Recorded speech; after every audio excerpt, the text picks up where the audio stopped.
আপনাদের কাছে এতটুকুই অনুরোধ, দেশবাসীর কাছে, আপনাদের বিয়ে বাড়িতে কোনো ফাংশন, গাড়ি বা ট্রেনে আপনাদের যেভাবে হেনস্থা, আপনাদের যেভাবে টর্চার করা হয় বা আপনারা যেভাবে টর্চারের শিকার হচ্ছেন প্রতিনিয়ত, আমরা চাচ্ছি এটা যেন বন্ধ হয়। আমাদের দেশের প্রধানমন্ত্রী তারেক রহমান, আপনার উদ্দেশ্য করে বলছি, এই যে হিজড়ারা যে চাঁদাবাজি করছে ওটা থেকে যেন বিরত থাকে, হিজড়াদের থেকে বিরত থাকেন। দোকানে, বাজারে, বিয়ে বাড়িতে, মুসলমানিতে টাকার জন্য আসলে আপনারা কেউ টাকা দিবেন না। আপনারা জানতেন হিজড়া মায়ের পেট থেকে হয়, কিন্তু মিথ্যা কথা। হিজড়া বলতে কোনো কিছুই হয় না, সব পুরুষ থেকে পরে লিঙ্গ পরিবর্তন করে হিজড়া দ্বারাই পরে হিজড়া বানানো হয়। আমি আমার মায়ের একটাই সন্তান ছিলাম, ছেলে ছিলাম। আমার নাম ইয়াসিন ওরফে পারভেজ ইসলাম ছিল আমার নাম।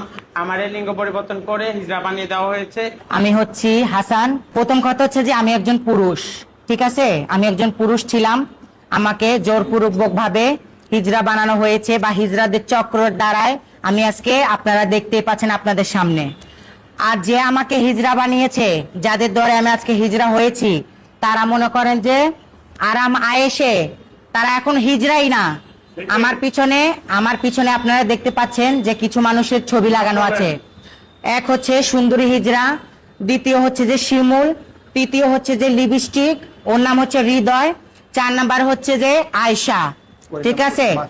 ওর নাম হচ্ছে মাসুদ। এই যে দেখেন ইয়াবা খাচ্ছে, বা এই যে দেখেন ওনার ফেস, ঠিক আছে? পাবলিক থেকে টাকা পয়সা নিয়ে ওনারা কালেকশন করে খায়।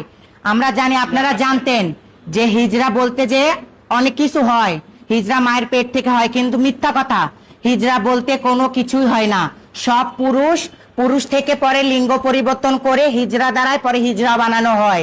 আমি আমার মায়ের একটাই সন্তান ছিলাম, ছেলে ছিলাম। আমার নাম ইয়াসিন ওরফে পারভেজ ইসলাম ছিল আমার নাম। আমার লিঙ্গ পরিবর্তন করে হিজড়া বানিয়ে দেওয়া হয়েছে। তখন আমার বয়স ছিল 13 বছর। আমি তখন বুঝিনি, আমি চক্রের ফাঁদে পড়ে গেছি। আমাকে এরকম করে ইন্ডিয়াতে পাচার করা হয়েছে। অনেক কষ্টের পর আমি আবার আমার বাবা মার কাছে আসতে পারছি। আর প্রিয় দেশবাসী, আপনাদের কাছে বিনীত আবেদন, এখন আমরা ওরা সংখ্যার দিক থেকে 200-250 জন, আমরা মাত্র 3 জন। আমাদের আগেও এরকম অনেকে হিজড়াদের প্রতিবাদ করতে আসছে। কেউকে ধরে নিয়ে চুল কেটে দেওয়া হয়েছে, মারা হয়েছে, অত্যাচার করা হয়েছে, যার কারণে ভয়ে কেউ আসতেছে না মিডিয়ার সামনে। আমরা অনেক সাহস যোগে আসছি, কেন আসবো না? আজকে আমাদের জীবনটা কি? আজকে আমরা জিন্দা লাশ।